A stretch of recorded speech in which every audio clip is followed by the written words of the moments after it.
once again, rest in peace, Just Still, and Mixtape Awards was so important. But tell me about the creation of Mix Unit.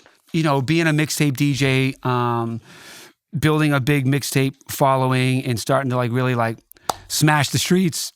It was like, what do we, so what, the real way that was built, because me and my partner, Mike Rios, if you remember Mike. So I was dealing with a bunch of dudes that didn't understand how to run business with all the mixtape sites, which you probably remember too. It was just, it was super whack. And I'm like, man, you ain't paying me on time, or yo, you ain't responding to me when I got to put this mixtape out. It was just problematic. It was just ran from all dudes in the hood that didn't really know how to run a business. So as I kept complaining about it, which is what I still do to this day. If there's a problem, then I'm just going to go fix it, or I'm just going to go do it. So Mike had brought this to my attention. Why don't we create a mixtape site? And I was like, yeah, we should, and this is how we'll run it. And we'll care about customer service, and we'll care about doing right by the DJs, and we'll care about promoting these artists that are on these mixtapes. Because prior to that, the mixtape sites were just like money makers. Right. Give me a mixtape, here's $2 a mixtape, I sell them for 10, I make money, that's it.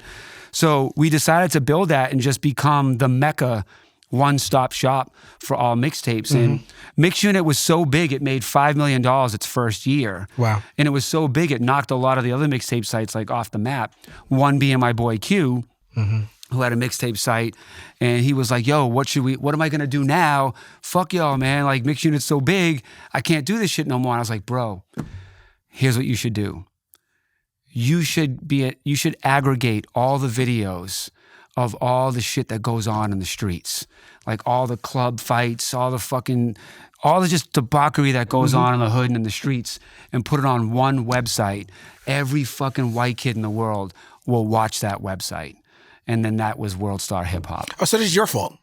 Yeah. WorldStar! Sort of. So Q. Rest in peace to Q. Yeah, rest in peace to Q. He's fucking so dope. And like the year leading up to his unfortunate, untimely passing, he was coming to my apartment regularly because I was like, let's step it up, man. Like, let's start WorldStar Films, where we start going to get black directors and screenwriters from the hood, fund their shit, and then upstream it. Started at WorldStar and upstream it. Then we got in touch with Puff, upstream it to Revolt. We're starting that, distribution. I was like, why don't we start a festival like what Rolling Loud is now? So Q was like totally into doing all these things, and we were getting ready to start doing all this, to the point that Q literally said to me the last time he was at my apartment before he passed, yo, Sparks, how much equity do you want in WorldStar? And I was like, and I never wasn't looking for that at all. And I was like, dude, you don't have to give me any equity. He's like, nah, you've been here since the beginning and you're still here trying to help me and you always have my back. Like, let's figure this out.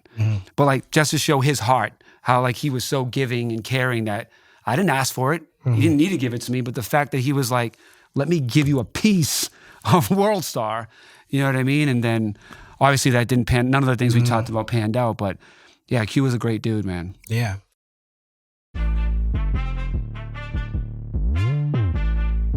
What we done started, look at what we done started. This the people party, when opportunity knocking, then young nigga move that door, whoa. Get your foot stuck in it, call me young, go get it. They can't fuck with it, might as well roll with it.